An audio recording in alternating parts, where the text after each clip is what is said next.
Donc, ce que je voulais dire hier soir, parce que j'étais très remonté, donc peut-être que mes propos n'ont pas semblé cohérents pour tout le monde. Ce que je voulais dire, c'est que, oui, bon, j'ai mangé un sandwich, j'ai un peu de traces. Que quand tu vas rajouter des gouttes de tertian à un médicament comme la quetiapine, le risperdal ou bon, toutes ces merdes, le problème, c'est que tu vas rajouter un antipsychotique par-dessus un antipsychotique. Et bien souvent les psychiatres, quand il y a des angoisses avec de la dépression, mais que quand tu traverses une névrose, mais que quelques années plus tôt on t'a diagnostiqué une psychose, le psychiatre a la phobie de te prescrire des benzodiazépines ou un antidépresseur. Voilà, c'est la réalité, même en cas de symptômes qui sont plus névrotiques que psychotiques.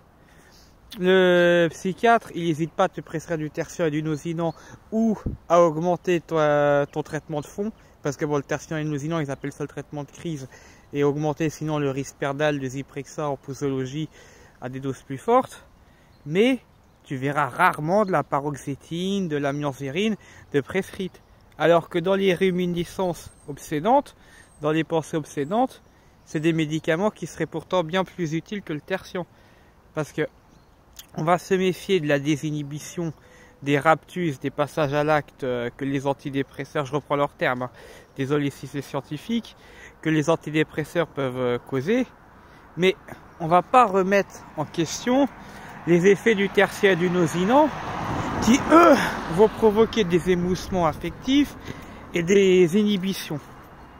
Ça veut dire que quand, même si tu as fait une psychose il y a quelques années, mais quand à l'heure d'aujourd'hui tes symptômes sont de l'ordre de la névrose et qu'on te donne du tertian ou un neuroleptique, le problème c'est que ça aggrave tes symptômes anxio-dépressifs.